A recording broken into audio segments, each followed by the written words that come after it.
Mangwana ni mwalelepo vukenjani kwekwasi vanave Africa. Welcome to Africa Good Morning, the news and current affairs show bringing you everything you need to know happening on the African continent and beyond.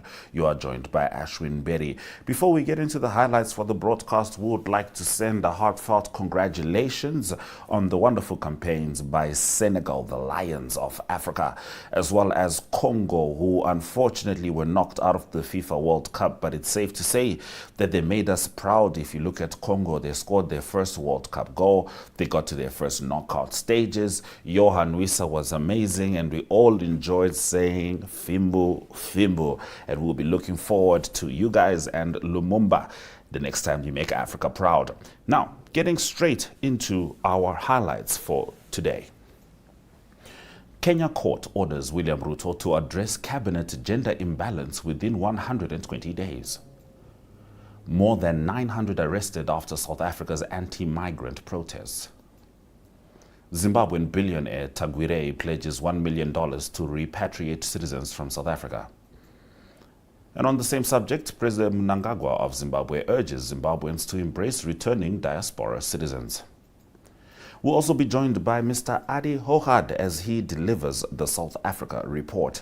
DSTV 285, GOtv 25, oneup2.com, Network Media Hub, and ntvafrika.my.na. And NTV Afrika is spelled with a K. Top stories shortly. Namibia is a land of movement, with waves that never stop reaching forward. Here, adventure is not something we search for. It is something we are born into. In every corner of this country, creativity rises, from artists, from athletes, from dreamers. And when the world comes to explore Namibia, they discover something extraordinary. Because when sport moves people, creativity moves ideas, and tourism moves the world toward us. Something powerful happens. A platform where movement meets imagination, where industries connect, where opportunity grows, where Namibia's next chapter begins. Welcome to the Creative Sport Tourism Expo. Exhibit, partner, experience. Creative sport tourism.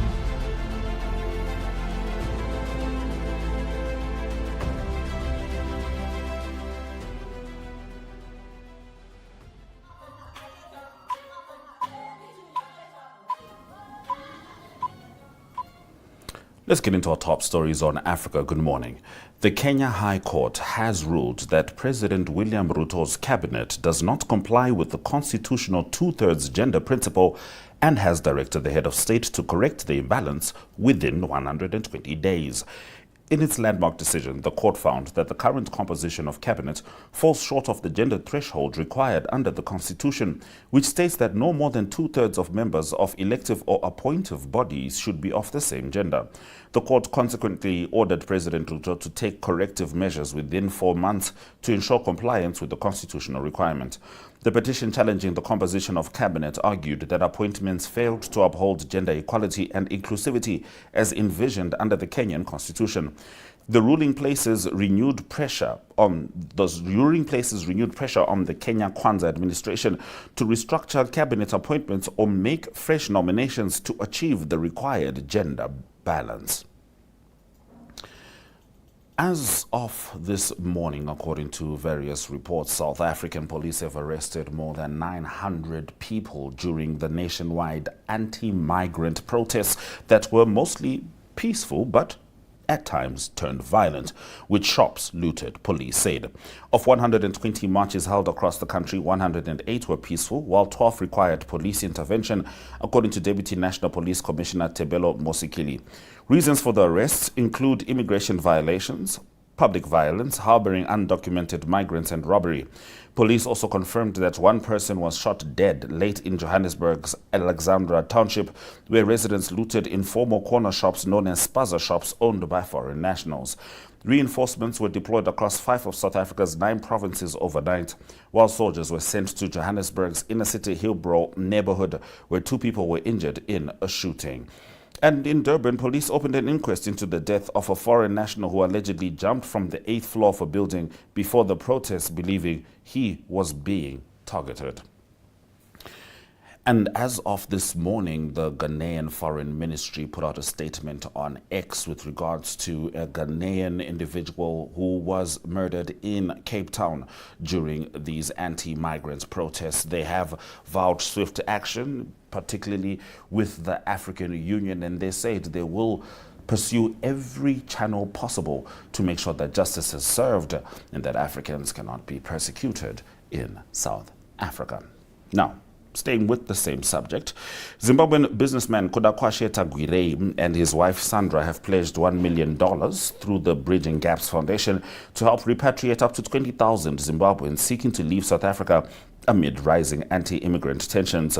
The donation supports Harare's efforts to expand emergency transport capacity and will finance buses transporting returnees from South African cities to the Beitbridge border crossing and onward to communities across Zimbabwe. Zimbabwe's Ministry of Local Government and Public Works formally accepted the donation, requesting the foundation to procure buses and coordinate logistics, including transport within South Africa and services at Beitbridge border post. The intervention comes as hundreds of Zimbabweans gathered outside their country's consulates, waiting to be processed for government-assisted transport home. Now, staying with the same subject, now to the president's response. President Emmerson Mnangagwa has called on Zimbabweans to warmly welcome and embrace fellow citizens returning home from the diaspora, saying the government has put in place comprehensive measures to support their reintegration. Here is Zimbabwe's President Emmerson Mnangagwa. My dear comrades, Zimbabwe is our home and the sacred lands of our forefathers. I appeal to all families and communities to exercise the true African values of compassion, love and caring for one another. More so as we welcome those returning home from the diaspora. Government has put in place comprehensive programs to ensure the seamless, safe and dignified reintegration of returnees. The successes we celebrate to date are a product of collective effort, sacrifice and commitment. As we move into the second half of the year, I urge us all to intensify all efforts to deepen coordination among departments as we remain responsive to the aspirations of the people we serve.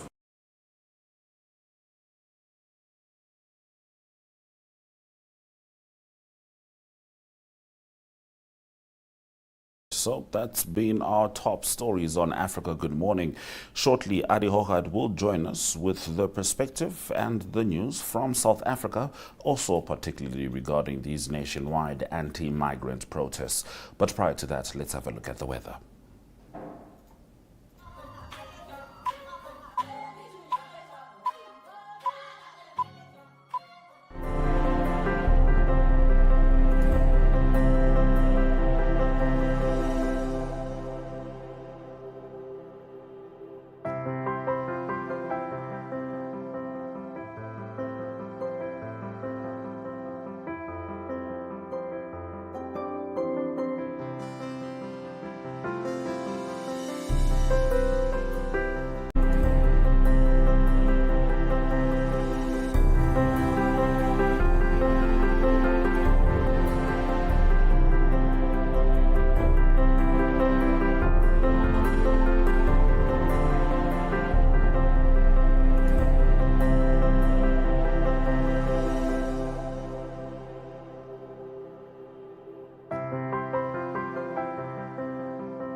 AITSA is 'n eg Namibiese inisiatief.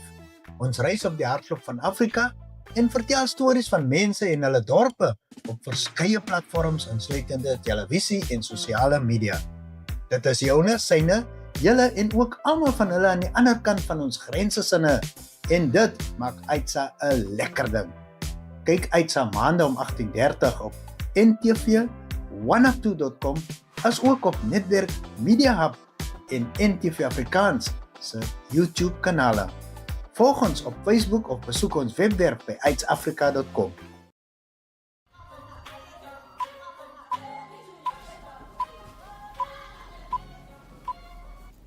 All right, now with the current affairs from South Africa.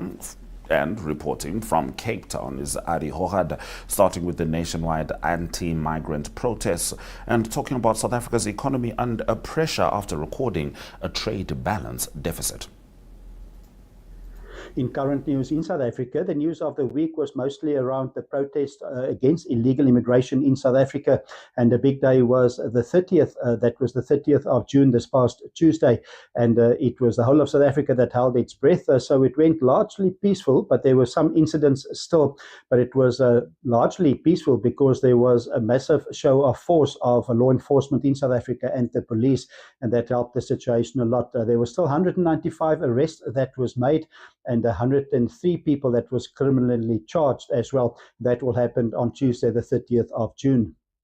Then related to the police presence, the acting police minister, Mr. Firoz Kachalia, said he was happy in the way that the police handled the situation. And there's still fear that it will be continuously day by day. And there's still challenges. So the police said that they will not be demobilizing. Also, the leader of the group March and March, that is Juanita Ngobese Zuma, she said that every Thursday from now onwards, there will be protests against or illegal immigration. So it is the police that said they will be 100% on standby every Thursday, but they continue to be 24/7 in most centres of the city, especially in South Africa, especially in Gauteng, where there's a bigger threat at the moment, and also in Durban. The current situation is unfortunate that many foreign nationals is displaced in South Africa at the moment, and it is unfortunate, and about 50,000 foreign nationals have been going back to their countries.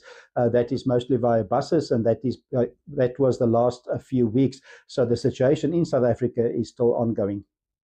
Also related to current news in South Africa, it's related to the economy of South Africa, and the economy of South Africa is under pressure at the moment. That's because the South African trade balance recorded a deficit for the first time in several months, and the preliminary trade deficit at the moment is 1.8 billion South African rand. The imports was 180.6 billion South African rand, and the exports 178.8. The current deficit is largely due to a larger oil import bill that was created with the Middle East conflict. And in April, it looked a lot better for South Africa in terms of the trade balance. In April, the surplus was 14 billion South African rand. What happened the last few months the last few weeks related to import and export, there was a decline of 5.7% of exports in South Africa related to gold and also platinum and the export of vehicles. And then for imports also, it was a 3.1% more, and that was mostly because of the crude oil and also equipment and vehicle imports. Then to close off current news, it's related to the new cabinet changes that was made by the President Cyril Ramaphosa. It was confirmed that the new Minister of Agriculture will be Mr. Willie Oukamp, and he's replacing Mr. John Steenhuisen, that's stepping down, and he's going to be a deputy minister in the Department of Trade. And it is also, there were lots of criticism on Mr. John Steenhuisen, that was for the handling of the foot and mouth disease in South Africa. But now the new Minister of Agriculture in South Africa is Mr. Willie Oukamp. Now in sport, Arrie, it's two teams meeting the English. The Proteas women's team hoping to qualify for the T20 World Cup as they meet England, and the Springboks, who by the way have a very robust squad, meeting England as well on the weekend. In sport in South Africa, there's lots happening on the rugby and the cricket. There's a Cricket World Cup. It's a Women's T20 World Cup that's taking place in England. and South Africa play in the semi-final, a very important semi-final. They play against England. That game will be played on Thursday, and that game will start at 7:30. That is Namibian time. Important for South Africa. They tried to win the tournament for the first time. They've played in a few finals, but a tough assignment to play against the host England. Already Australia is through to the final, and that final will be played on Sunday, and that will be at Lord's. So the semi-final is being played at the Oval, that is in London, and South Africa rely a lot on some of their star players like Captain Laura Wolfhard. Also, it is Tasman Brits that's doing well, and Shabnin Ismail, she's the fast bowler. And then also Marizanne Kapp, she's an all-rounder doing well in the tournament as well. And Marizanne Kapp said that the best is still to come from this team. So hopefully they can do that on Thursday and go through to the final to play Australia on Sunday. Also, rugby in South Africa is quite big this coming weekend. The Springbok rugby team play against England. That is in Johannesburg at Ellis Park.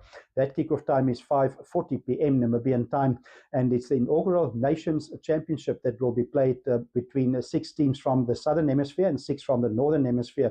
So South Africa now play against England. They also play in July. They play against Scotland and also against Wales.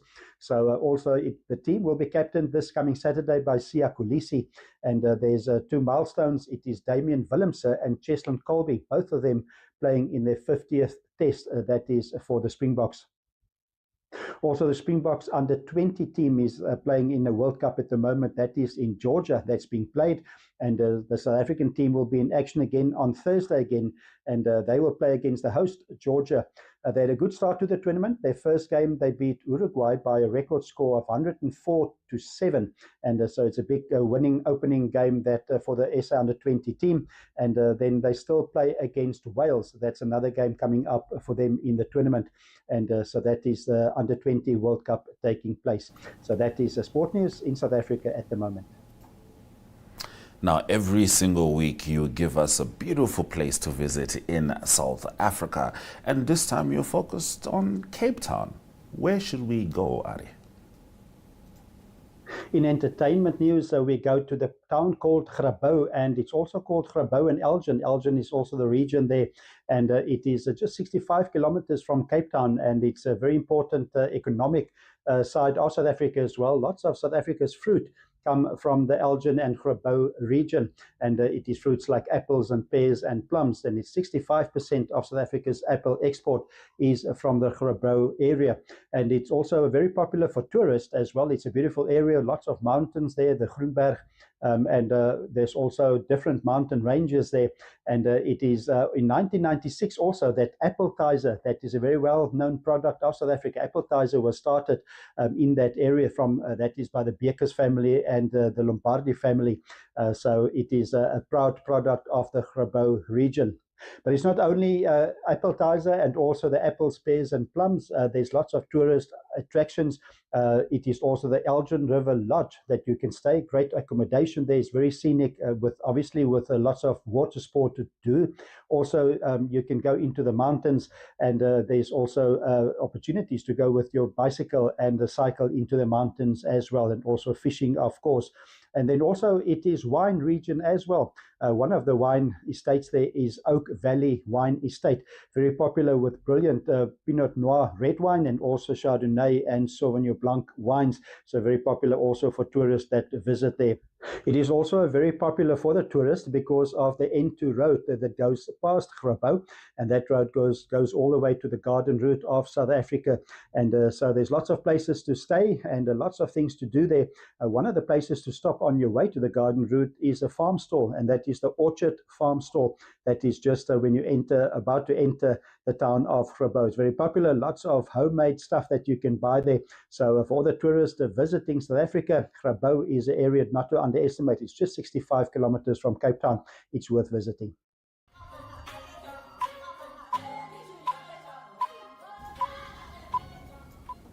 Now we end with economic news stemming from Namibia, as Minister of Industries, Mines and Energy Modestus Amutse announced that fuel prices in Namibia will decrease this Friday. This video is by NMH journalist Augeto Greg. 10 ppm. So accordingly, the ministry hereby announces a decrease in fuel pump prices. That will be effective from the 3rd of July 2026 at 12 o'clock midnight. That will be this Friday. The pump price for petrol 95 will decrease by 1 cent, $1 per liter. $1, not 1 cent per liter. While the pump price of all diesel grades will decrease by $4 per liter. Consequently, the new pump prices at Walvis Bay will look as follows. For petrol 95, it will trade at $22.48 per liter. For the diesel grades, starting with the 50 ppm, it will trade at $24.26 per liter. And also the diesel 10 ppm will trade at $24.36 per liter. All right, very interesting. Particularly when you also consider that in Zambia, they've also announced a 90-day subsidy of fuel taxes. So we'll see how it all unfolds. Perhaps there's a change in the global supply chain that we haven't been quite aware of. But kudos to Namibia and Zambia indeed. This has been Africa Good Morning on DSTV 285, GOtv 25, 1up2.com, ntvafrika.my.na. We return tomorrow as we wrap up the week with the top stories from the continent as well as the news videos of the week stemming from Namibia. My name is Ashwin Berry. Cheers.